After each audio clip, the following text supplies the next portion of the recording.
संस्था निजामपूर या संस्थेचे संस्थापक लक्ष्मीकांतजी शहा, या संस्थेच्या चेअरमन उर्मिलाबेनजी वीरेंद्रवाणी भगिनी तब्बल 9-10 तासांचा प्रवास करून थेट मी तुमच्या समोर आहे आणि गेली अनेक वर्ष सातत्यानं जीवन सुंदर आहे या विषयावरती सुरू केलं। इथे सगळ्या सभासद महिला आहेत, संचालक मंडळ सगळं महिलांचं आहे। वाचवायचे असतात, योग्य ठिकाणी ते इन्व्हेस्ट करायचे असतात आणि मुळातच आपण आर्थिकदृष्ट्या सक्षम असलं पाहिजे। ही भूमिका एखाद्या आर्थिक संस्थेच्या माध्यमातून या सगळ्या महिलांपर्यंत पोहोचवणं गरजेचं आहे असं मला वाटतं। महिना अखेरला जेव्हा तुमच्या मोबाईलवरती मेसेज येतो क्रेडिटेड, काय कॉन्फिडन्स येतो जगण्यात सांगा बरं। हा जो महिना अखेरला येणारा मेसेज आहे ना, तुम्ही काही म्हणा, त्यातनं एक कमालीचा आत्मविश्वास येत असतो। आज साधी भाजी आणायला जायचं म्हटलं तर नवऱ्याला म्हणावं लागते जरा 100 रुपये द्यावा, मी भाजी घेऊन येते। पण जेव्हा ती महिला स्वतःच्या पायावरती उभं राहते, 2 रुपये कमवते, त्यावेळेस मात्र तिच्या जगण्यात एक आत्मविश्वास येत असतो।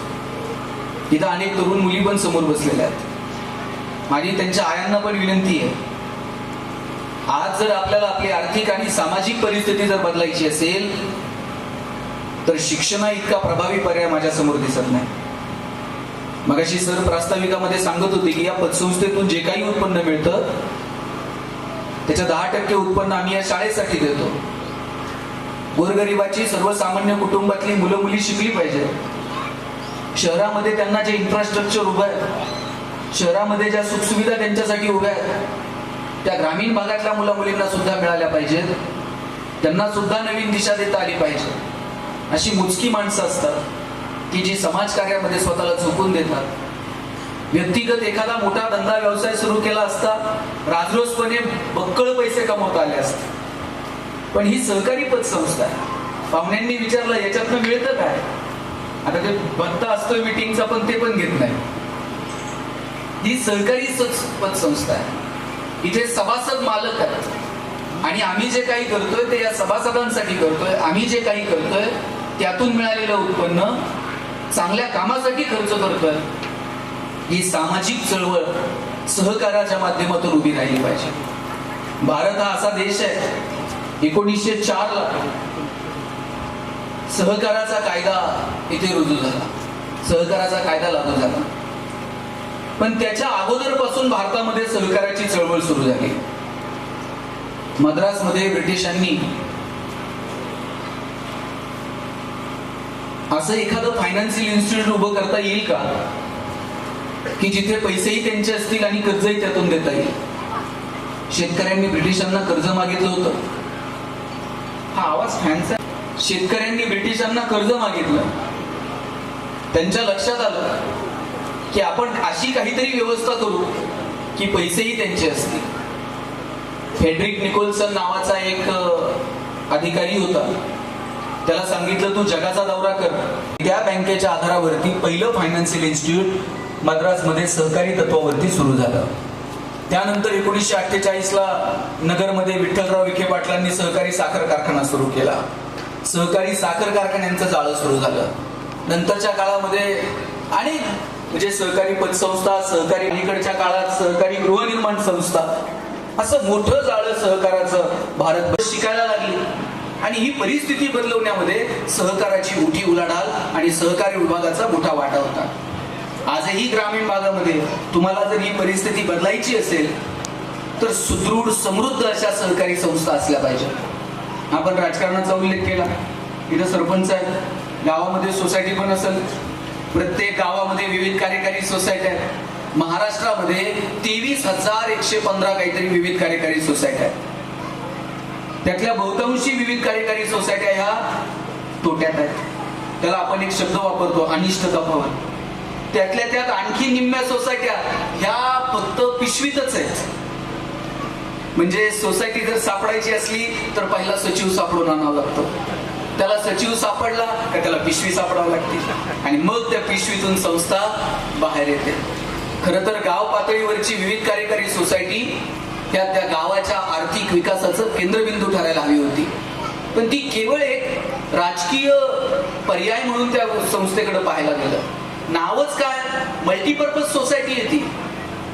फक्त कर्ज घेणं, शेतकऱ्यांना देणं एवढीच त्यांची कामं नाहीये. याच्या पलीकडे जाऊन वेगवेगळे व्यवसाय करणं सुद्धा अपेक्षित होतं.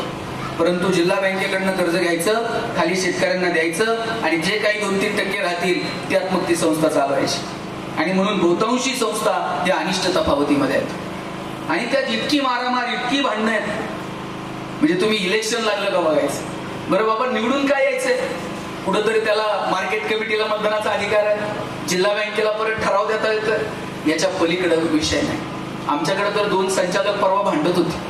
म्हटलं काय भांडता रे? म्हटलं काही करा साहेब, मला आहे ना आता लगेच डिसेंबरमध्ये चेअरमन व्हावं लागते. म्हटलं अरे आता झालंय आणि तुला लगेच डिसेंबर? नाही म्हणला, परत फेब्रुवारी मार्च मध्ये त्याला का करणं आहे ना, पण डिसेंबर मध्ये मात्र मला चेअरमन करायला. म्हणलं डिसेंबर मध्ये आहे का? म्हणला पोराचं लग्न आहे, पत्रिकेवर नाव टाकाय पुरतं तर चेअरमन व्हावं. आता जर कळत नाही, संस्थेची उलाढाल समजत नाही, संस्थेचा फायदा तोटा समजत नाही, पण कुठंतरी लग्न कार्यात गेल्यानंतर चेअरमन म्हणून हात मारली जाते, लग्नात कुठंतरी शुभाशीर्वाद द्यायला सांगितले. या सगळ्या मगाशी साहेब फार छान बोलले. मी असेल नसेल, संस्था मात्र असणार आहे आणि या संस्थेचा उपयोग चांगल्या कामासाठी केला जावा, यासाठी आपण चांगले आदर्श येणाऱ्या पिढ्यांच्या समोर निर्माण केले पाहिजेत. आपण कुणीच मालक नाही आहोत, आपण विश्वस्त आहोत. सांभाळायचं, पुढच्या पिढ्यांच्या हवाली करायचं आणि ज्या दिवशी निरोप येईल त्या दिवशी तिकीट काढून निघून जायचं. इतका साधा, सरळ आणि सोपा अर्थ जगण्याचा आहे. या माईकवर मी आज बोलतोय, याच्या आधी किती जण बोलले? हजारो लोक बोलले. उद्या दुसरं कोणीतरी. यांनी फक्त विकत घेतलाय आणि कोणाला तर जोडून द्यायचं, ते सुद्धा मालक. आता मालक 5-10 मिनिटं मी, उद्या दुसरं कोणतं. मालक कुणीच नाही, आपण विश्वस्त आहोत. सांभाळून पुढे फॉरवर्ड करायचं. ज्या खुर्च्यांवर तुम्ही बसलायत ना, या खुर्च्यांवर कितीतरी जण बसून घ्या. उद्या या खुर्च्या दुसऱ्या कोणत्या तर कार्यक्रमात असतील, परवा आणखी तिसऱ्या कुठल्या तरी कार्यक्रमात असतील. म्हणून मला काय म्हणायचं माहितीये का, पद, प्रतिष्ठा, सत्ता, संपत्ती सगळं चंचल आहे. आज आहे, उद्या नाही, माहित नाही. जे काही क्षण येतील ते आनंदाने जगता येतील का? प्रत्येक क्षणाचा माणूस म्हणून आनंद घेता येईल का? ही भूमिका आपली असली पाहिजे. मी एक पुस्तक लिहिलं होतं, सुख नावाचं. त्याच्यावरती एक वाक्य लिहिलं होतं, no once more, no recheck for any moment, so keep smiling. आयुष्याच्या चित्रपटाला रिटेक नाही, आयुष्याच्या गाण्याला वन्स मोर नाही. तुम्हाला वाटलं 2025 लय बोर चाललंय, चला जरा पुढे ढकलता येणार नाही. आणि तुम्हाला वाटलं नाही, जरा 2015 बरोबर होतं, घ्या बरं मागं. आता मागे जाता येतोय का? आता पुढे जाता येत नाही आणि मागे येता येत नाही. जे क्षण येतील ते आनंदाने जगायचे. आणि साहेब, जग बीत कौतुक करल असे दिवस आता उरलेले नाही. तुम्ही म्हटलं 4 जण शिव्या देणारे, 4 जण कौतुक, हे सगळीकडे. कोणत्याही क्षेत्रात देवाला सोडलं नाही लोकांनी. ज्ञानोबराय तुकोबरायांना सोडलं नाही, प्रभू रामचंद्रांना, भगवान श्रीकृष्णाला सोडलं नाही. आपण कोण? जगाला कौतुक वाटेल का नाही मला माहित नाही, पण आपल्या जगण्याचं आपल्याला कौतुक वाटलं पाहिजे. तुकाराम महाराज जायला निघाले आणि कोणतरी विचारलं, तुकोबराय काय मिळालं तुम्हाला तुमच्या आयुष्यात? ग्रंथ लिहिले, अभंग लिहिले, तुम्हाला काय मिळालं? तुकाराम महाराज म्हटले, कौतुक वाटे झाली अवेचाची. जगाला काय वाटतंय माहित नाही, पण आम्ही जे जगलो ना, आमच्या जगण्याचं आम्हाला मात्र कौतुक वाटतंय. आपल्या जगण्याचं आपल्याला कौतुक वाटलं पाहिजे. इतकं आपण आपल्या धुंदीत, आपल्या मस्तीत जगायचं. येऊन जात आहेत ना. देव किती सुंदर वागलाय बघा. एक तर जन्माला येण्याचे संकेत 9 महिने आधी मिळतात. कोणतर जन्माला येणार आहे, पण जाण्याचे संकेत 9 मिनिट पण आधी मिळत नाही. आणि समजा येण्याचे संकेत जसे 9 महिने आधी मिळत होते, तसं जाण्याचे संकेत जर 9 महिने आधी आले असते तर 9 महिने आधी बाबा आपल्याला पत्र आलं, हा तुमचं आटपलंय बरं का, हिशोब करून घ्या, गिफ्ट काय राहिलं असं तर घेऊन टाकलं 300 रुपये. असं जर आपल्याला पत्र आलं होतं तर, पत्र आल्याबरोबर निम्मे तर टेन्शनच गेले असत. निसर्गाचा पहिला नियम आहे, येण्याचे संकेत मिळतील, जाण्याचे मिळणार नाहीत. निसर्गाचा दुसरा नियम आहे, येतानाही काय घेऊन यायचं नाही आणि जातानाही काय घेऊन जायचं नाही. समजा जाताना जर काही घेऊन जायची सुविधा असती तर आपण सुईनं गेलो असतो का? नाही, आपण आपलं तर नेलंच असतं, पण अजून कुणाचं काही घेऊन जाता येईल का? माणसाने याचाही विचार केला असता. आणि माणूस एकमेव प्राणी आहे ज्याला हे निसर्गाचे नियम कळतायत पण वळत नाहीयेत. इतर प्राणी पक्ष्यांची नाळ अजून थोडी बहुत तरी निसर्गासोबत जुळून आहे. कोणता प्राणी काय साठून बिठून ठेवायच्या फंदात पडत नाही. पण मी म्हणतो नियोजन असलं पाहिजे, प्लॅनिंग असलं पाहिजे, सेव्हिंग असलं पाहिजे, काही गोष्टींचा विचार भविष्याचा केला निश्चितच केला पाहिजे, पण किती त्यालाही मर्यादा आहे. एक ट्रक रस्त्यानं चाललेला, तुम्हाला पटेल असं सांगतो, त्या ट्रक मधनं 4 तांदळाच्या गोण्या खाली पडल्या, सगळे तांदूळ रस्त्यावर सांडले. तिथं 4 मुंग्या आल्या, एक तांदळाचा दाणा उचलला, आपल्या वारुळाकडे निघून गेल्या. परत त्यांनी रस्त्याकडे बघितलं नाही. नंतर तिथं 4 चिमण्या आल्या, 4 दाणे खाल्ले, आपल्या घरट्याकडे निघून गेल्या. परत रस्त्याकडे बघितलं नाही. नंतर तिथं 4 गायी आल्या, उंजळ तांदूळ खाल्ले, आपल्या गोठ्याकडे गेल्या. परत रस्त्याकडे बघितलं नाही. आणि ताई, नंतर तिथं 4 माणसं आली. पुढचं मी सांगू का तुम्ही सांगता? तांदळाचा एक दाणा उरला नाही आणि माणसं शोधत होती, ट्रक पुढे गेली बघा. मला माणूस एकमेव प्राणी आहे ज्याला निसर्गासोबत जुळून घ्यायचं नाही. प्राणी पक्षी अजून जुळून आहेत त्यांची नाव, पण आपण जुळून घ्या. तुम्ही एक तरी कावळा ओव्हरवेट झालेला बघितलाय का? वजन वाढलंय, टेन्शन मध्ये आलाय, गिरट्या घालतोय, उद्यापासून डाएट, 2च दहावे करायचे, भाताला शिवायचं पण नाही. माणसं सांगू किती, कारण आपण निसर्गासोबत जुळून घ्यायला तयार नाही होत. निसर्गाशी जुळून घ्या. निसर्गाचा नियम सांगतो काहीही घेऊन जाता येणार नाही. एक महाराज असंच प्रवचनात सांगत होते, काहीही घेऊन जाता येणार नाही. एक मोठा श्रीमंत माणूस बसलेला होता, त्याला एवढं टेन्शन आलं, म्हणलं काहीच घेऊन जाता येत नाही आणि मग कमवायचं कशाला? त्याला टेन्शन आलं आणि ऑफिसमध्ये गेल्याबरोबर सगळा स्टाफ समोर गोळा केला. म्हणलं तुम्हाला वाटेल तितका पगार देतो, पण कमवलेलं वर घेऊन जायचं काहीतरी सुविधा उपलब्ध करा म्हटलं. सगळे टेन्शन मध्ये आले. आतापर्यंत कोणच घेऊन गेलेलं नाही साहेब, आणि तुम्ही कसं अपवाद? नाही म्हणला, लागल तेवढा पगार घ्या, आयडिया काहीतरी द्या. 2ऱ्या-3ऱ्या दिवशी एक जण आला, म्हणला साहेब आयडिया म्हणलं आपल्याकडं. कोणी सांगितलं तुम्हाला वरती घेऊन जाता येत नाही? 100% घेऊन जाता येतं म्हटलं. म्हणला ते कसं? तुम्ही कधी अमेरिकेला गेलाय का? गेलोय की म्हटलं. मग तिथं आपले रुपये चालतात का? हे म्हणला, आपले पैसे, आपला रुपया तिथं कुठं चालतो का? म्हटलं मग काय करतात? काय नाही म्हटला, एअरपोर्ट वरतीच करन्सी चेंज करतो, डॉलर घेऊन जातो आणि मग डॉलर चालतात. कधी जर्मनीला गेलाय का? तिथं अमेरिकेतला डॉलर चालतो का? अहो म्हणले साहेब तिथं डॉलर कुठे चालतो का? चेंज करतो, युरो घेऊन जातो. आणि तो युरो तिकडं दुबईला चालतोय का? नाही म्हणले, तिकडे वेगळं चलन आहे. म्हणला वरती घेऊन जाता येतात पैसे, पण तिथलं चलन वेगळं आहे. म्हणला जाताना ते पैसे म्हटला पुण्याईमध्ये ट्रान्सफर करायला लागतात. पुण्याईच्या चलनात जर पैसे ट्रान्सफर केले तर तेवढे वरती घेऊन जाता येतात. मग आता आपण हिशोब करायचा.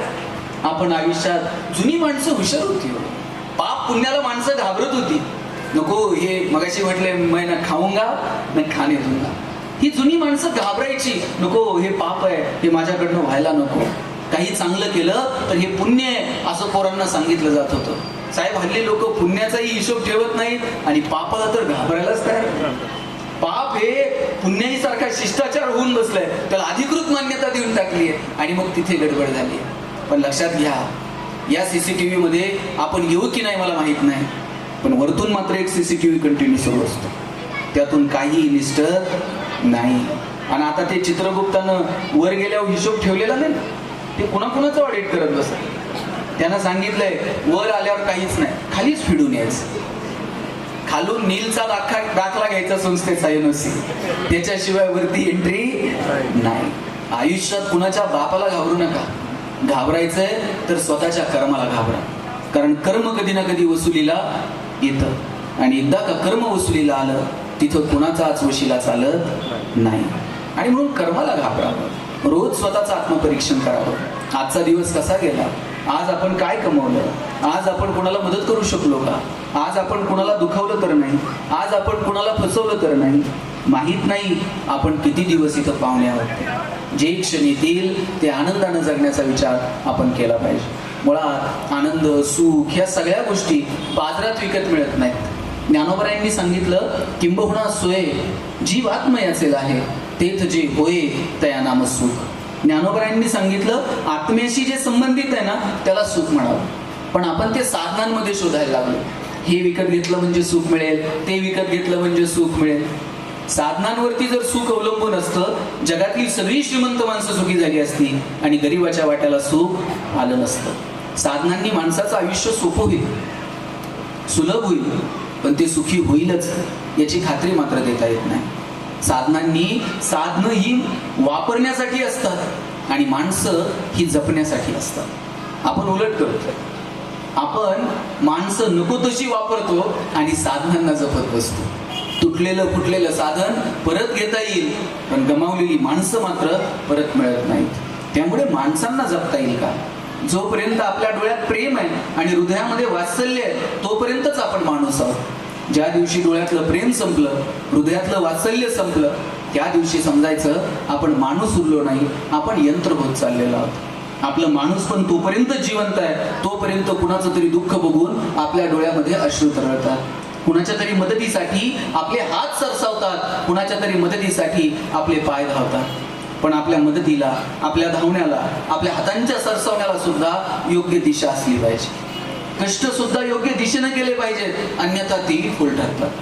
मी असंच कॉलेजच्या मुलामुलींचं सेमिनार होतं आणि म्हटलं, तुम्हाला जर यशस्वी व्हायचं असेल तर कष्ट करा, दिसेल त्याला मदत करा. त्यांच्या डोक्यातच कष्ट करा, दिसेल त्याला मदत करा. सेमिनारमधनं बाहेर पडले, एका पोराच्या डोक्यातच कष्ट करा, दिसेल त्याला मदत करा. एका बंगल्याला आग लागलेली होती, याच्या डोक्यात दिसेल त्याला मदत करा. आगीमध्ये शिरला, प्राणांची बाजी लावली, दिसेल त्याला उचलायचा, रस्त्यावर आणून ठेवायचा. स्वतःचे प्राण जीवावर उदार होऊन आगीत शिरला, 10 माणसं आगीतनं त्यानं रस्त्यावर आणून ठेवली आणि स्वतः जेव्हा तो रस्त्यावरती आला, बाहेर आल्याबरोबर पोलिसांनी त्याला अटक केली. हा म्हणला, हो मी स्वतःच्या प्राणांची बाजी लावली, 10 माणसं आगीतनं बाहेर काढली आणि तुम्ही मला अटक करताय. पोलीस म्हणले, मूर्ख माणसा, जी माणसं तू आगीतनं बाहेर आणून ठेवत होता ती अग्निशामक दलाची होती. ती आग विझवत होती, तू त्यांना बाहेर काढत होता. तुमच्या कष्टाला जर दिशा नसेल तर ते कष्ट सुद्धा हिताचे नाही. योग्य दिशेनं करा. सामाजिक दृष्ट्या त्यांच्या जडणघडणीमध्ये तुमची भूमिका महत्वाची आहे. माणूस म्हणून आपण त्यांना घडवतोय का हा विचार तुमच्या मनामध्ये सातत्यानं असला पाहिजे. आज आपण गृहिणी असणं चुकीचं आहे. तुम्ही गृहिणी आहात तर तुमच्या मुलाबाळांच्या संस्कारांवरती काम करा, त्यांच्या शिक्षणावरती काम करा, वेळ द्या त्यांना भरभरून. आज आपण 2-2, 2.5 वर्षात, मी सांगू का तुम्ही सांगता, मोबाईल देतो आणि पोरगं इतकं पुढचं आहे, मोबाईल हातात आल्याशिवाय तेही रडायचं थांबत नाही. आईच्या स्पर्शाची जागा जर मोबाईलच्या स्पर्शाने घेतली असेल तर हा कुणाचा पराजय? विज्ञान तंत्रज्ञानाचा विजय आहे का मातृत्वाचा पराजय आहे हे ठरवण्याची वेळ आलेली आहे. मी म्हणत नाही मोबाईल देऊ नका, मुलं टेक्नोसेव्ही असली पाहिजे, त्यांना नवीन तंत्रज्ञान कळलं पाहिजे, पण किती, कोणत्या कारणासाठी? अरे पोरं हल्ली मैदानावर खेळताना पण दिसत नाही. आम्ही जर लहानपणी खेळायला गेलो ना, आई पळत द्यायची, बाद झालं रे खेळायचं, चला आता अभ्यासाला बसा. आता आईला काठी घेऊन पोराच्या मागं पळावं लागतं. ये बाबा ठेव मोबाईल, चल मैदानावर, 4 उड्या मी मारते, तू 2 तर मग. इथपर्यंत येऊन ठेव, इथपर्यंत येऊ देऊ नका. मुलाबाळांच्या शिक्षणाचा विचार करा, त्यांच्या संस्कारांचा विचार करा. आम्ही जर जेवायला बसलो ना, आजोबा जवळ घ्यायचे, बसा रे जेवायला, सगळ्यांनी असा गोल करून जेवायला बसायचं. आता किती कुटुंब अशी आहेत की जिथं असा गोल करून जेवायला बसलं जातं? आता गोल उरला नाही. एक पिढी होती गोल करून जेवायला बसायची, त्यानंतर अर्ध गोल आला, पुढे टीव्ही सुरू असतो, एकमेकांना फक्त रिमोट फेकून मारायचं राहिलेलं असतं. आता अर्ध गोलही संपत आलाय.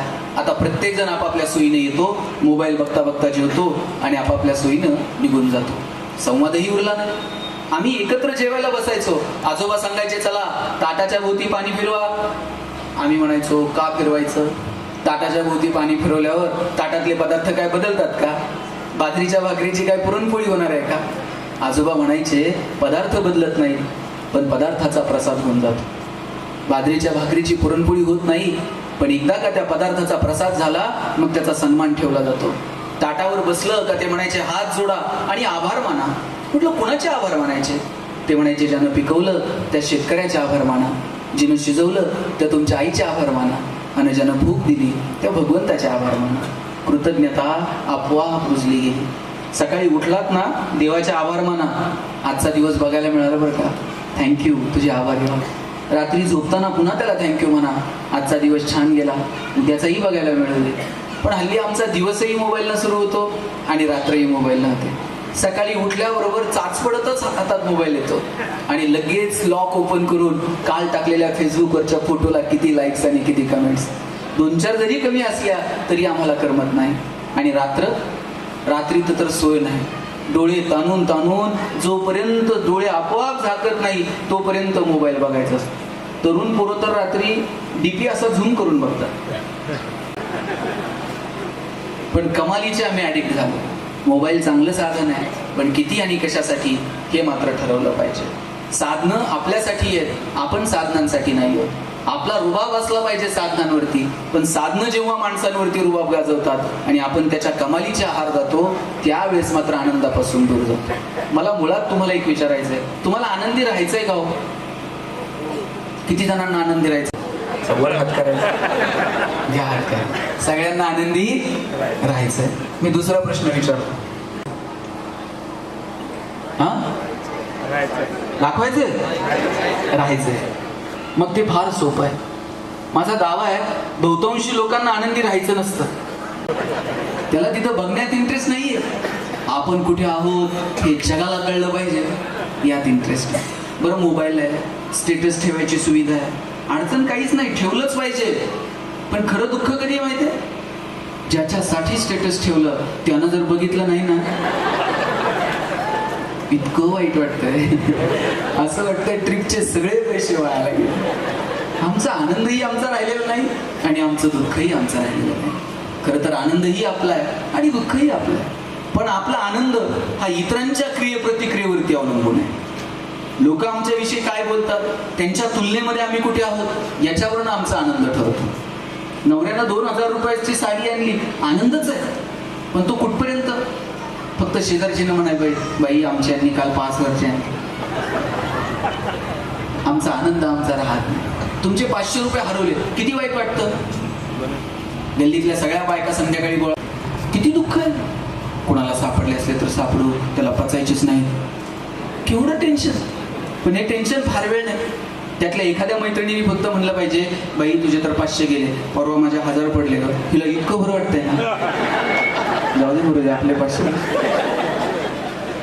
आता तुम्ही गडबड करून टाकली, 300 रुपये भरणाऱ्यांना वर्षभर करणार नाही. त्यांना ते टिपवाय जाऊ दे, पण मला 300 भरावे लागले. आपला आनंदही आपला नाही आणि आपलं दुःखही आपलं नाही. आमच्याकडे एक जण आहे, 2-5 कोटी रुपये खर्च करून बंगला बांधलाय आणि असे गॅलरीत तिथं बसलेले असतात, खाली जाता येतात, थांबवतात, कौतुकानं बंगल्याचं सांगत असतात.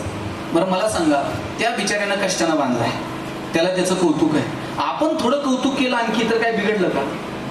ते सांगतात कर्टन कसे वाटले, टाईल्स कशा वाटल्या, पीओपी कसं झालंय, आपण छान म्हणायचं. त्यांनी कौतुक केलं का मी कौतुक करतो. पण काही माणसं असली खोडीची असतात, त्यांना कौतुक अजिबात कळत नाही. ते त्याचं तर काय ऐकणार नाही. जाता जाता त्याच्या डोक्यात काहीतरी भुंगा घालून देणार. त्याला म्हणणार ते बाकीचं सगळं ठीक आहे, मला किचनची दिशा जरा गडबड आहे. याला 2 दिवस करमत नाही. किचन वाटा पाडू का उमरा तोडू का काय करू. आज सकाळी येताना काकांची भेट झाली. म्हणलं काका, रोज तुम्ही बंगल्याचं काहीतरी सांगता, आज 10 मिनिट झाले तुम्ही बंगल्याचं काहीच बोलायला तयार नाही.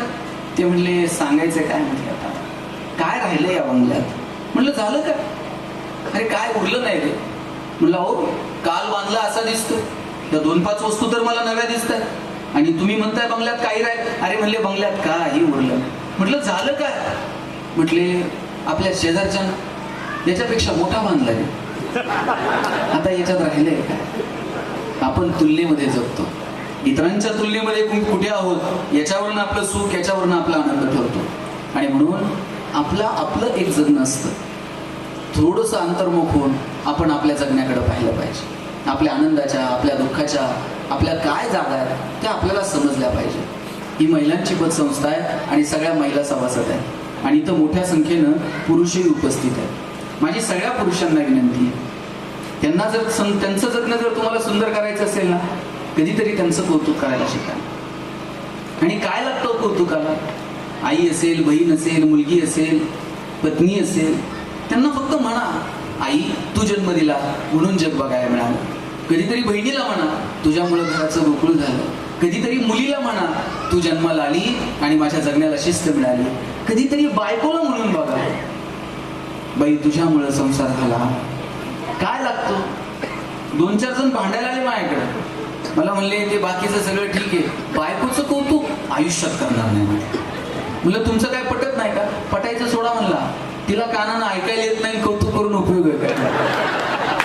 म्हणलं मग दवाखान्यात जा, मशीन लावा. दवाखान्यात गेला, डॉक्टरला म्हणला बायकोला ऐकायला येत नाही. डॉक्टर म्हणले बायको पुढे, म्हणला घरी. म्हणले मग आता इथून काय उपचार करायची? ते म्हणले आता पुढ्याच्या दाढी लागतात, एक काम कर, घरी जा आणि किती अंतरापर्यंत मोजता येत नाही, ऐकू येत नाही ना, तेवढं जरा मोजून घे. म्हणलं ठीक आहे. बायको किचन मध्ये होती, यानं दारातून आवाज दिला, भाजी काय केली? तिकडून काहीच प्रतिक्रिया नाही. याला कळलं दारातून ऐकायला येत नाही. हॉलमध्ये जाऊन आवाज दिला, तरी प्रतिक्रिया नाही. किचनच्या दारात जाऊन ओरडला, भाजी काय केली? काहीच प्रतिक्रिया नाही. याला कळलं प्रकरण गंभीर आहे, हिला किचनच्या दारातून पण ऐकायला येत नाही. शेवटी बायकोच्या मागं जाऊन उभा राहिला आणि जोरात कानात ओरडला, अगं भाजी काय केली? बायकोनं हातातली कढई अशी दंदिशी आदळली, म्हणजे 4 वेळा सांगितलं ना बटाट्याची केली म्हणून.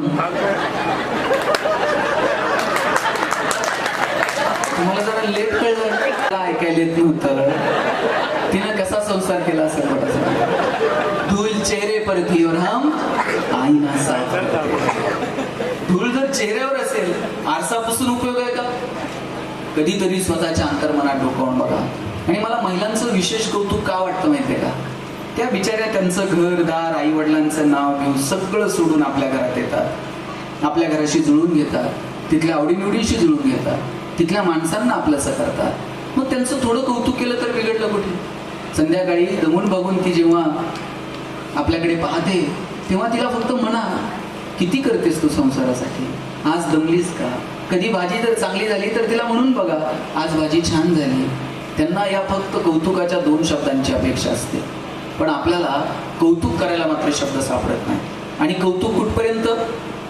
जोपर्यंत माणसं तुमच्या आयुष्यात आहेत तोपर्यंत. नंतर तुम्ही त्यांचं कितीही कौतुक केलं, त्यांच्या कानापर्यंत पोहोचणार आहे का? नाही. पु ल देशपांडे लिहितात, मी अंतुबर्वांच्या पायाला हात लावला, त्यांनी पाठीवर थाप मारली, यशस्वी व्हा म्हणून मला आशीर्वाद दिला. आणि पुलंना अंतुबर्वा म्हणाले, पुलं तुमच्या हिला जपा हा. आमची ही होती तोपर्यंत दारातल्या आंब्याला शेकड्यानं आंबे लागायचे. ती गेली आणि हापूस पुन्हा भरलाच नाही. माणसं जोपर्यंत त्यांची किंमत कळते. एक गोड कविता आहे पुणा कवीची, त्यानं लिहिलंय की रुक्मिणी आईसाहेब सुद्धा रुसून आल्या होत्या पंढरपूरला, आणि पांडुरंग परमात्मा श्रीकृष्ण भगवंताचं एवढं प्रेम रुक्मिणी आईसाहेबांवरती की भगवान श्रीकृष्ण जगाचा बाप आहे, जगाचा मालक आहे, पण आपल्या पत्नीला शोधत शोधत पंढरपूर पर्यंत आला. आणि आपण सगळेजण पंढरपूरला दर्शनाला जातो, तसा एक भक्त पंढरपूरला पांडुरंगाच्या दर्शनाला गेला. पांडुरंगाच्या दर्शनाला गेल्यानंतर पांडुरंगाच्या पायावरती डोकं ठेवलं आणि वर बघितलं, विठू मात्र दिसला नाही. पुन्हा डोकं टेकवलं, पुन्हा बघितलं, विठू काय विटेवर उभा नाही. मग रुक्मिणी आईसाहेबांकडे गेला, त्यांच्या पायावरती डोकं टेकवलं आणि परत डोकं काढून घेतलं, आपलंच आपल्याला कधीतरी लागेल म्हणून. आणि रुक्मिणी आईसाहेबांना विचारलं, का हो शेजारी विटेवर विठू दिसत नाही? रुक्मिणी आईसाहेब म्हटल्या, असेल की तिथेच कुठेतरी, नीट बघा. 2दा बघितलं पण विठू नाही दिसला. रुक्मिणी आईसाहेब म्हटल्या, खरं सांगू, लग्न करून इकडे आले आणि नाकासमोर बघण्यात आयुष्य गेलं, कधी मान वळून बघितलंच नाही हो. आता तर दगडाची झाली आहे, वळत पण नाही. कुठे जातो, कधी येतो, काही पत्ता नसतो.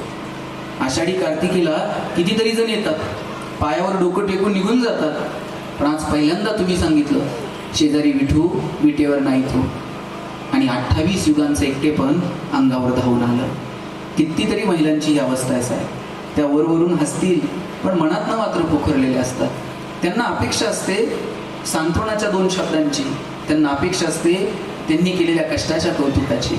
वर्षभरात अशा महिला एकत्र येतील, किमान हसतील, बोलतील, काहीतरी एखाद्या विषयावर चर्चा करतील, जाताना छोटंसं एखादं गिफ्ट घेऊन जातील. हे आयुष्यातले आनंदाचे क्षण आहेत त्यांच्या.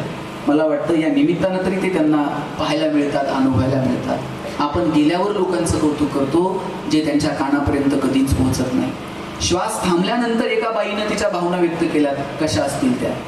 ती म्हणते, एरवी मी तर कधी थोडीशी नटले तर घरातल्या माणसांनी नाकं मुरडली, काय हिला सारखं नटायला लागतंय. आज माझा ती निघणार, आता मात्र सगळ्या जणी मिळून मला सजवत होत्या. आता थोडीच मी मला माझी आरशात बघणार होते. एरवी कधी 5 मिनिट मला सकाळी उठायला उशीर झाला तर लोक डोक्यावर घ्यायचे घर, ही वेळ आहे का उठायची. आता रडून रडून सगळ्या जणी मला उठवत होत्या, बाई उशिरा का होईना, उठ ना ग. आता थोडीच मी उठणार होते. आता तर संपलंच की सगळं. श्वास थांबायच्या आत जगून घ्या, परत हे क्षण तुम्हाला जगायला मिळणार नाही. आयुष्य किती सुंदर आहे मला सांगा. माणूस म्हणून जन्माला आलो, सुख व्यक्त करता येतं, दुःख व्यक्त करता येतं, आनंद व्यक्त करता येतो, बोलता येतं, भांडता येतं, रडता येतं, हसता येतं, व्यक्त होता येतं. ही संधीच मुळात भगवंतानं माणूस म्हणून आपल्याला दिली. आपण मनमुराद जगावं, कारण आयुष्य परत कधीच मिळत नाही. आयुष्यातल्या छोट्या छोट्या क्षणांचा आनंद घ्या, नात्यांना जपा, माणसांना जपा. भगवान श्रीकृष्ण करंगळीवरती पर्वत उचलतात, बासरी मात्र 2 हातांनी घट्ट पकडतात. ज्याला करंगळीवरती पर्वत उचलता येतो त्यानं बासरी तर गरगर फिरवली असते, पण करंगळीवरती पर्वत उचलणारा कृष्ण बासरी घट्ट पकडतो, कारण त्याला ठाऊक आहे पराक्रम हा रणांगणात गाजवायचा असतो आणि नात्यांमध्ये प्रेम जपायचं असतं. आपण उलट केलं, आपण रणांगणात शस्त्र ठेवून दिली आणि नात्यांमध्ये पराक्रम गाजवले. परवा तर एक जण मला म्हणला, 10 वर्ष झाली भावाच्या दारात गेलो नाही. म्हटलं वा, काय पराक्रम आहे. 10 वर्ष झालं मी बहिणीचं तोंड बघितलं नाही. म्हणलं ती गेल्यावर जाशील साडी बिडी घेऊन, शेवटची साडी चोळी घेऊन भाऊ येतो. बहिणीला कळतं का भाऊ आलाय माझ्यासाठी रडतोय. श्वास थांबल्यानंतर ना संवाद, ना सहवास, ना स्पर्श. माणसं जोपर्यंत आहेत तोपर्यंत स्पर्श. आपण गेल्यावर त्या शरीराला मांडी देतो, त्या मांडीचा स्पर्श त्या शरीराला कळतो का. आपण गेल्यावर वारा घालतो, वाऱ्याची झुळूक त्या शरीरापर्यंत पोहोचते का. गेल्यावर अग्नी देतो, अग्नीचा दाह त्या शरीराला कळत नाही, तर आपल्या वाऱ्याची झुळूक कधी समजेल. नाही कळत काही. माणसं आहेत तोपर्यंत जपा. हल्ली कुणी कुणाकडे जात नाही, कुणी कुणाशी बोलत नाही, सुखदुःखात सहभागी व्हायला वेळ नाही. कमालीचे बिझी आहोत आपण. किती बिझी आहोत. परवा तर एक जण मला म्हटला, मी इतका बिझी आहे मला श्वास घ्यायला वेळ नाही. म्हणलं सोडून दे, श्वास घ्यायला वेळ काय जपतो आपण. हल्ली कुणी कुणाकडे मुक्कामी गेलंय, 2 दिवस राहिलंय, असं तर आठवतंय का. आमच्या वडिलांची आत्या आमच्याकडे मुक्कामी यायची आणि ती जर आली सगळं घर रात्रभर गप्पा मारत बसायचं. आत्या जर 2 दिवस थांबली आणि 3ऱ्या दिवशी जायला निघाली, सगळं घर तिला इष्टीला वाटायला लावायला जायचं. आत्या इष्टीत बसली आणि तिनं खिडकीतनं हात केला ना, येते, तिनं येते म्हणायला उशीर. सोडवायला आलेल्या लोकांचे डोळे पाणावत होते, एवढी माणसं भावनिक होती. आता लोक अंतिम दिल जातात, प्रेत जळत असतं आणि लोक इकडं मोबाईलमध्ये खेळत असते. कधी उरकतोय कोणास ठाऊक. साधनं वाढत गेली. वेळ खरं तर शिल्लक राहायला हवा होता, पण तो आम्ही इतका कुठे कुठे व्यस्ततेत बिझी होऊन गेलो, आमचं आम्हालाच कळलं नाही. आयुष्यातल्या क्षणांचा आनंद घेण्यासाठी माणसांना महत्त्व देता येईल का, मला वाटतं याची काळजी आपण घ्यायला हवी. इथं सगळ्या महिला बसलेल्या. तुमचं माहेर कुठपर्यंत. जोपर्यंत माहेरात आई वडील आहेत तोपर्यंत तुम्ही आज फोन करायचा, आई उद्या येते बरं का. तुम्ही येणार म्हटल्यानंतर ती झोपतच नाही. सकाळी उठल्याबरोबर फोन असतो, उठली का ग, आवरलं का ग, निघाली का, गाडीत बसली का, जागा मिळाली का, उतरली का. तुम्ही उमऱ्यात जायला उशीर, ती पटकन उमऱ्यापाशी पळत येते. भाकरीचा तुकडा वाळून टाकल, पाणी वाळून टाकल, जवळ घेईल, बोटं मोडवल, तिचे ओढ गालावर लावल. आणि सासरी जायला निघालात, तुमच्या आईनं तुमची पिशवी कधी रिकामी पाठवली. शेंगा घेऊन जा, वांगे घेऊन जा, दूध घेऊन जा, भाजी घेऊन जा, पापड करून ठेवले, लोणचं घालून ठेवलंय, कुरड्या करून ठेवल्यात, वडे तोडून ठेवले. सासरी मिळत नाही. सासरी सगळं मिळतं, पण आईला वाटतं पोरीची पिशवी कधी रिकामीच पाहून. कोण करतं एवढं प्रेम तुमच्यावर? आपलं बालपण कधी संपतं माहिती आहे? कुणी म्हणेल शाळेत गेल्यावर संपतं, कुणी म्हणेल कॉलेजला गेल्यावर संपतं, कुणी म्हणेल लग्न झालं. मी म्हणतो तुम्ही म्हातारे झालात ना तरी तुमचं बालपण संपत नाही. बालपण तेव्हा संपतं जेव्हा आई जाते. आई गेली का समजायचं आपलं बालपण संपलं. पोरींची तर हसायची, रुसायची, फुगायची, भांडायची, चिडायची, रागवायची सगळी जागा जर कोणती असते तर ती त्यांची आई असते. दिवसभरात एकदा तर आईसोबत बोलायचं असतं. आई सगळं तुमचं ऐकते. कधीतरी आईचं एक वाक्य कान देऊन तुम्ही ऐकलं पाहिजे. कधीतरी नकळत आई म्हणते, बाई आम्ही आहोत ना तोपर्यंत येत चला. ज्या दिवशी आई असं म्हणेल आम्ही आहोत तोपर्यंत येत चला, तेव्हा हातातली कामं थोडीशी बाजूला ठेवा आणि भेटून घ्या. ढगाळ गेलेला सूर्य परत बघायला मिळतो, मातीआड गेलेली माणसं परत पाहायला मिळत नाही. आणि माझा राव आहे इथं मुली पण आहेत आणि वडील पण आहेत. वडिलांचं जेवढं प्रेम मुलावर असतं ना त्याच्यात थोडं तरी जास्त मुलीवर असतं. मला काय तुमच्यात भांडणं नाही लावायचं, म्हणजे खरंय ते खरंय. पोरांनी जर वडिलांना काही मागितलं तरी बघ जरा फोन कर, वडील थेट पुरीला फोन पण लावत नाही. ते आईला सांगतात बघ कुठपर्यंत आली ते. वडील पुरीसोबत थोडंसं अंतर ठेवून असतात, पण त्यांचं विशेष प्रेम असतं आपल्या बाळावर. पुरीच्या लग्नात बाप असा फेटा बिटा घालून मिरवत असतो. दिवसभर बापाची मान उंच असते.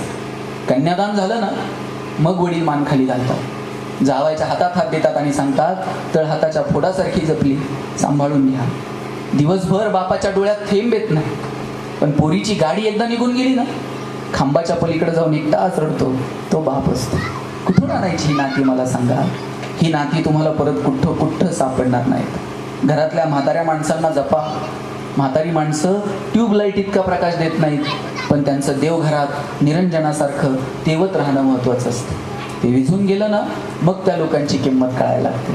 आजी आजोबा बघा, आजीचा सगळा संसार करून झालाय, हे घेऊन द्या काका, ते आणून द्या, आणि मग चुलत्यांना हट्ट पूर्ण करायचे. आता ही शेवटची पिढी आहे ज्यांच्याकडे मावशीन काका शिल्लक आहे. आता एकच मुलगा आणि एकच मुलगी आहे. काळाची गरज आहे. पण एक मुलगा उत्तर ठेवायचं आणि मामा घ्यायला आलेला असायचा आणि आईनं पिशवी भरलेली असायची. मामा बरोबर जायचं. मामीनं काय अशा पायघड्या अंतरून ठेवल्या होत्या का, या जावाई स्वागत आहे. मामाची परिस्थिती अशीच बेताची हो. ते फक्त गाण्यात मामाचा वाडा, मामाच्या बरोबर शेतात बितात जायचं होती. सगळ्या गोष्टींमध्ये नाती एकमेकांवरती प्रेमासाठी होती, एकमेकांच्या मदतीसाठी होती. पैसे नव्हते पण माणसं आनंदी होती. अभाव होता साहेब पैशांचा, मग माणसांची गरज भासायची. लग्न कार्य जर घरात ठरलं, संध्याकाळी स्वयंपाकाला भावकीची पोरं असायची. मग ती बुंदी अशी पत्र्यावर टाकायची, त्यांनी ती रात्रभर सुकवत बसायची. वराड बिराड, ते बैलगाडीतलं वराड काय आम्ही बघितलं नाही, पण टेम्पो ट्रक मधलं वराड मात्र आम्ही बघितलं. गावात ट्रक येऊन थांबणार, ट्रकमध्ये सगळ्या म्हातारी पात्र माणसं असली त्या ट्रकच्या फळीला मागं टिकून बसणार. तरुण पोरं फळीवर पाय टाकून बसणार. ज्यांचे केस जरा बरे आहेत अजय देवगण सारखे, ते असलीवर हौदात बसणार जाऊन. आणि ट्रक अशी मांडवाच्या बाहेर येऊन थांबली, सगळी माणसं खाली उतरायची. आणि बाहेर काय स्वागताला काय बुके बिके शाल बिन घेऊन लोक उभी होती का? आल्याबरोबर टोपी उपरणं गळ्यात टाकायचं, माणसाशी छाती काढून आटायची लग्नाला. काय रुबाब होता सगळ्या गोष्टींचा. तिकडे एक जण कोणतर आहेराचा डबा घेऊन बसलेला असायचा.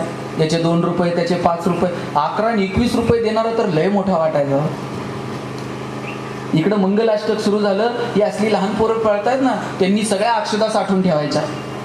मंगलाष्टकाच्या वेळी उगं 2-2 अक्षता टाकणार. शेवटच्या मंगलाष्टकाला पोरं अक्षता कोणाला तर अशा फेकून मारणार. तिकडं तदैव लग्नम लग्नम तदैव आणि वराडी वाजंत्री सावधान म्हणलं, सांगावं लागत होतं का पंक्तीदारा? नुसती बुडं अशी सरकवली, आपोआप पंक्ती धरल्या जायच्या.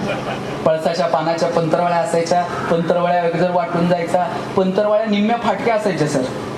वाडका जर ओळखीचा असला तर एकाला एक पंतरवळी लावून द्यायचा. ओळखीचा नसला तर हायत्यात घेरे. कोणतरी येऊन मध्ये नेमकं मिठाचा टिपका टाकून जायचा. अरे मीठ लागतंय किती, पण ते मीठ असं मधी वाढून जायचा. ते साईडला करूस्तोवर कोणतर पुरीवाला यायचा, भाजीचा द्रोण घेऊन भाजीची वाट बघत बसायची. लहान लहान पोरं, बुंदीवाला पुढच्या रांगेत असला त्याला इकडूनच आवाज द्यायचा. तो बुंदी वाढून दुसऱ्या माणसापर्यंत जाई न जाई तोपर्यंत इकडच्या ताटातली बुंदी संपलेली असायची. यानं बुचकुली उचलायची, मान वर करायची, डोक्यातली टोपी खाली पडायची आणि खाली कोणीतरी भाताच्या आळ्यात वरण ओतून निघून जायचं. पैसे नव्हते, मजा होती, आनंद होता, माणसं एकमेकांना मदत करत होती. नवरी वाटे लावायला निघाली की नवरी तर रडायची, स्वाभाविक आहे, पण नवरीच्या मैत्रिणी का रडायच्या मला अजून समजलेलं आहे. आता पोरगी झाल्यानंतर आपल्याला कळतं मुलगी का रडत असेल ते. तिनं सगळ्या थोरा मोठ्यांच्या पाया पडायचं. गावातल्या त्या म्हाताऱ्या कोताऱ्या बायका पिशवीत हात घालायच्या, 5-10 रुपये त्या पोराच्या हातात द्यायच्या. म्हाताऱ्या माणसांनी कोपरीत हात घालायचा आणि 5-10 हजार रुपये त्या 5-10 रुपये त्या पोरीच्या हातात द्यायचे. त्या मोठा अशा चुरगळलेल्या. घरी गेल्यानंतर इकडे जेवणाच्या पंक्ती उठल्या, बाहेर अशी टिपाडं ठेवलेली असायची. आणि तुम्हाला आठवतंय नव्हतं हो, त्या प्लॅस्टिकच्या ग्लास मधून पाणी प्यायचं आणि त्या ग्लासाचं एवढं अप्रूप पाणी तर प्यायचंच. 1-2 ग्लास घरी घेऊन जायचे. ते घरी घेऊन गेलेला ग्लास रिटायरमेंटचा पगार होता. आता रिटायरमेंटचा पगार जर 14-15 हजार आहे, नोकऱ्या सुरू झाल्या असतील 100-200-500 रुपयांनी. बरं, ही यांची पिढी अशी. कधी म्हणली चला जरा धुळ्याला जाऊन येऊ, गाडी नव्हती आपल्याकडे. मित्राची गाडी घ्यायची, त्याच्यात निम्म रॉकेल, त्यात निम्म पेट्रोल. निम्म्या रस्त्यात गेल्यावर गाडीतलं पेट्रोल संपणार. मग गाडी नाही, पुढे वेगळे सायंटिस्ट होते, ते टाकीत फुकणार. बरं, यानं टाकीला तोंड लावल्यावर तर बायको असं बघायची कोणत्या मुहूर्तावर याची माझी गाठ पडली पण असतं. अशात बायकोनं नुसता खांद्यावर हात ठेवल्यावर कित्येकांच्या गाड्या बिना पेट्रोलच्या धुळ्याला गेल्या. पैसे नव्हते, आनंद मात्र भरभरून होता. आता एसी गाड्यांमधून नवरा बायको फिरतात. बायको तिकडच्या खिडकीतनं तिकडे बघते, नवरा इकडच्या खिडकीतनं इकडे बघतोय. ड्रायव्हर मधल्या आरशातनं दोघांकडे बघत असतो. ते बोलत साधनं वाढत गेले, आनंद मात्र पळून गेला. छोट्या छोट्या क्षणांचा आनंद घेता येईल का, मला वाटतं याची काळजी माणूस म्हणून आपण घेतली पाहिजे. पैसे जरूर कमवा, पण ते योग्य ठिकाणी खर्च करण्याची दानत पण ठेवावं. एक दाना पेरला तर 1000 दाणे उगवतात. साहेब, तुम्ही आज जे काही समाजासाठी करताय, समाज किती लक्षात ठेवतो मला माहित नाही, पण निसर्ग मात्र तुमचं 1 रुपयाचं पण उसणं ठेवत नाही. कितीतरी पटीनं तो तुम्हाला तुमचं परत करत असतो. म्हणून देण्याची दानत असली पाहिजे. विंदा करंदीकरांची कविता आहे, देणाऱ्यानं देत जावं, घेणाऱ्यानं घेत जावं, आणि घेता घेता एक दिवस देणाऱ्याचे हात घ्यावे. हिरव्या पिवळ्या डोंगरांकडून हिरवी पिवळी शाल घ्यावी, सह्याद्रीच्या कड्याकडून छातीसाठी ढाल घ्यावी, वेड्या पिशा ढगांकडून वेडे पिसे आकार घ्यावेत, मातीमधल्या प्रश्नासाठी पृथ्वीकडून हुंकार घ्यावेत, उसळलेल्या दर्याकडून इसळलेली आयाळ घ्यावी, आणि शांत वाहणाऱ्या भीमेकडून तुकोबाची माळ घ्यावी. देणाऱ्यानं देत जावं, घेणाऱ्यानं घेत जावं, आणि घेता घेता एक दिवस देणाऱ्याचे हात घ्यावे. मी असंच एका कार्यक्रमात म्हटलं, आपल्यातलं थोडं तरी देत सांगू. 2-4 जणांना टेन्शन आलं, निघून गेले मागच्या मागे. त्यांनी अशाच मानावर करून बघू नये, थोडंसं खाली झुकावं, आणि जी माणसं मातीत मिसळत आहेत त्यांना थोडंसं वरती उचलून घेता येईल का यासाठी प्रयत्न करा. हे 3 जण बाहेर गेले आणि जाता जाता त्यांना सोन्यानं भरलेला हंडा सापडला. आता म्हणले फुकट सापडले, मगाशी भाषणात ऐकले थोडं तर द्या. म्हणले थोडं तर देवाला देऊ. किती द्यायचं? दुसरा म्हणला लय भावनिक होऊ नका, थोडंच द्या. पण द्यायचं किती? हातात बांगडी असते ना, बांगडी एवढं वर्तुळ म्हणला जमिनीवर राखायचं, तेवढं बांगडी एवढं सापडलेलं सोनं वर फेकायचं. जेवढं त्या वर्तुळात पडन तेवढं म्हणले देवाचं, आणि बाहेर पडन तेवढं म्हणले आपलं. आता मला सांगा, एवढं दुसरं वर्तुळ आखल्यावर त्याच्यात काय पडतंय का? दुसरा म्हटला, अरे सगळं भगवंताच्या कृपेने, आणि तू म्हणतो एवढूसं वर्तुळ. छोटं नाही म्हणला, अख्ख्या गावाला वर्तुळ आखायचं आणि काय करायचं, सोनं वर फेकायचं. आणि मग काय नाही म्हणला, अख्ख्या गावाला वर्तुळ आखायचं, सोनं वर फेकायचं, जेवढं वर्तुळात पडन तेवढं आपलं. तिसरा म्हटला, तुमच्यासारख्या स्वार्थी लोकांमुळं कोरोना परत यायची शक्यता आहे. अरे जरा देवाला तर घाबरा म्हणलं. एक म्हणतोय छोटं, एक म्हणतोय मोठं. वर्तुळच आखायचं नाही म्हटलं, मग सोनं वर फेकायचं. देव कुठं असतो? मग जेवढं वर राहील तेवढं देवाचं, आणि जेवढं खाली पडेल तेवढं आपलं. जगातला सगळ्यात हुशार प्राणी कोण आहे? कोण? तुम्हाला शंका आहे का? जगातला सगळ्यात हुशार प्राणी माणूस. आणि हे कुणी जाहीर केलंय? इतका तर माणूस हुशार आहे, त्याचं त्यानं जाहीर करून टाकलंय. आपण जगात सगळ्यात हुशार आहोत. ही हुशारी जर सिद्ध करायची असेल तर 3 गोष्टींवर काम करावं लागेल. एक निसर्ग, दुसरा समाज, आणि तिसरं अर्थकारण. निसर्गाचं प्रतिष्ठा ठेवा, निसर्गाशी जुळून वागा.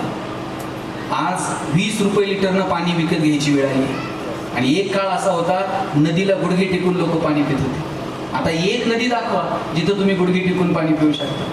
कोणातरी एका शहाण्या माणसानं पाणी विकायला सुरू केलं, कारण त्याला ठाऊक होतं माणूस निसर्गाला अशा पातळीवरती घेऊन पोहोचवेल, पाणी सुद्धा विकत घेऊन प्यावं लागेल. मला आठवतंय नवीन नवीन जर कुठे व्याख्यानाला गेलो, तांब्या फुलपात्र, आता तांब्यान फुलपात्र कुठं राहिलंय का? आणि ठेवलं तर ते पाहुणं पिईल का? कुठून आणलंय काय कुणाची? आता पाण्याची बाटली ठेवायला लागते. ते तांब्यान फुलपात्र मला वाटतं फार फार तर अजून सुपारी साखरपुडा लग्न कार्य अजून तिथं असते. काही दिवसानं तिथं पण नसणार. गुरुजी सांगणार मुलाचे मामा बाटली घेऊन या, इथपर्यंत येऊ देऊ नका, निसर्गासोबत जुळून घ्या. दुसरं, डोळ्यात प्रेम आणि हृदयात वात्सल्य ठेवा. माणूस म्हणून एकमेकांवरती प्रेम करा. आणि तिसरी सगळ्यात महत्त्वाची गोष्ट जी तुम्हा सगळ्यांशी निगडीत आहे या संस्थेशी, ती म्हणजे मजबूत अर्थकारण ठेवा. 2 रुपये कमवा, 2 रुपये वाचवा, 2 रुपये योग्य ठिकाणी खर्च करा. आपल्याला किती पैसे कमवायचे, किती इन्व्हेस्ट करायचे, किती मात्र आपल्याला तारतम्य असलं पाहिजे. आणि म्हणून अशा एखाद्या आर्थिक संस्थेचे तुम्ही सभासद म्हणून तुमचं अर्थकारण सुद्धा मजबूत असलं पाहिजे, यासाठी प्रयत्न करा. तुम्ही सभासद झाला, काही महिलांचे वर्ष व्यवहार पण होत नाही, तुम्ही ते व्यवहार केले पाहिजे. त्यासाठी 5-10 महिलांनी एकत्र येऊन एखादे काहीतरी उद्योग व्यवसाय सुरू केला पाहिजे. छोट्या छोट्या व्यवसायांनी सुरुवात करा. तुम्ही लिज्जत पापड नाव ऐकले? महिलांनी सुरू केलेली एक कॉपरेटिव्ह संस्था होती. पापड काय, पापड खाऊन पोट भरतं का? पापड खाऊन पोट भरत नाही, तोंडाला लावायपुरता पापड असतो. पण 700-800 कोटी रुपयांची आज उलाढाल आहे. तुम्ही सायकल अगरबत्ती नाव ऐकलं? अगरबत्ती काय असते? बांबूची काडी आणि तिला गुंडाळलेली रंगीत सुगंधी माती. कोण आहे सायकल अगरबत्तीचा ब्रँड अँबॅसेडर? अमिताभ बच्चन. 1550 कोटी रुपये वार्षिक उलाढाल आहे सायकल अगरबत्तीची. मी किती व्यवसाय तुम्हाला सांगू, पण आपण व्यवसायाची वृत्ती ठेवली पाहिजे. आज काय परिस्थिती महाराष्ट्रात उद्योग व्यवसायाची? टायरवाले केरळचे, किराणा व्यवसायात पटेल, हार्डवेअरची दुकानं बोहरींची, बांधकाम व्यवसायात युपीचे लोक, गवंडी सगळे बिहारचे, सुतारकामात राजस्थानी, हॉटेल सगळी दक्षिणात्यांकडं, चायनीजच्या गाड्या पूर्वांचलचे तरुण चालवतात. बरं, त्याला संविधानानं अधिकार दिलाय, कोण कुठं जाईल, कष्ट करेल, पोट भरल. आम्ही कुठे आहोत?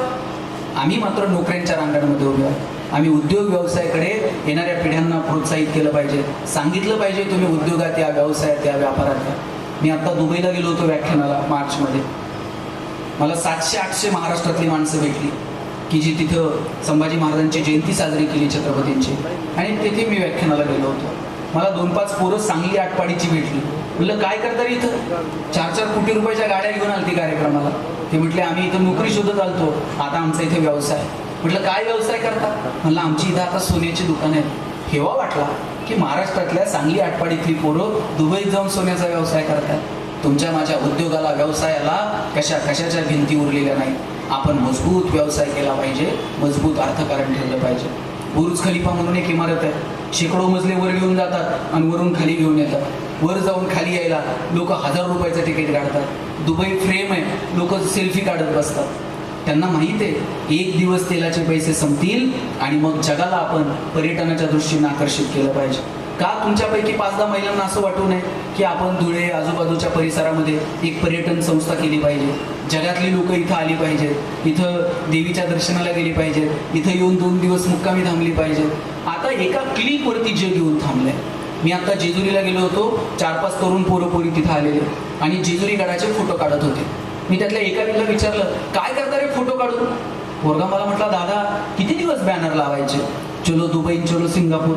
म्हटलं मी दुबईत बॅनर लावणार आहे, चलो जेजुरी. दुबईतली लोक जेजुरीत आणतो का नाही बघा म्हटलं. आणि म्हटलं आणून काय करणार? काय नाही म्हटलं, खालून वर गडावर त्यांना पाय घेऊन जाणार आणि एकदा का ते घामाघूम झाले मग त्यांना लेक्चर देणार किती कॅलरीज बंद झाल्या. रात्री म्हणला 2-2 हजार रुपये तिकीट काढून त्यांना जागरण गोंधळ ऐकायला होतो का नाही बघा. मला हेवा वाटतो या मुलामुलींचा जे चौकटीच्या पलीकडे जाऊन काम करतात. खरं तर खूप वेळ झाला, मला जास्त वेळ घ्यायचा नाही, शेवटची 2 मिनिट घेतो. उद्योग व्यवसायासाठी येणाऱ्या पिढ्यांना प्रेरणा द्या. नोकऱ्या करायच्या तर चांगल्या नोकऱ्यांसाठी लोकांना मुलांना मुलींना प्रेरित करा. 2 रुपये कमवायची ताकद ठेवा आणि संस्थेला पुढं घेऊन जाण्यासाठी संस्थेमध्ये सक्रिय राहा. 2 रुपये कमवले तर त्यातलं काहीतरी देण्याची दानत आपल्यामध्ये निर्माण होते.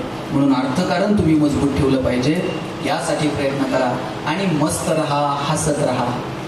मी आल्यापासून 2-3 बघतोय, हसलेच नाही.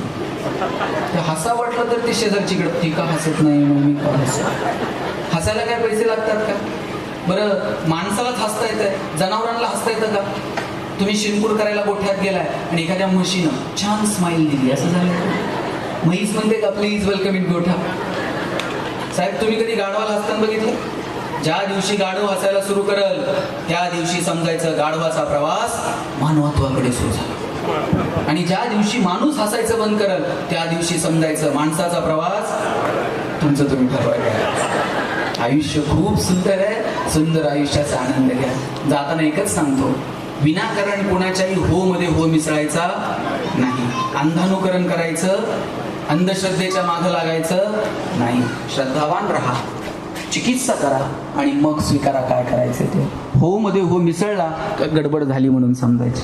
शेवटचं एक उदाहरण सांग. मी जिथे पुण्यात राहतो माझ्या घराच्या शेजारी एक छोटंसं गार्डन आहे. त्या गार्डनमध्ये रोज एक आजी आणि तिच्या 4 मैत्रिणी गप्पा मारत बसलेल्या असतात. आजी मला थांबवते. एक दिवशी तिनं थांबवलं, म्हटली गणेश तू ते कपड्याचं दुकान सुरू केलंय, चांगलं चाललंय ना?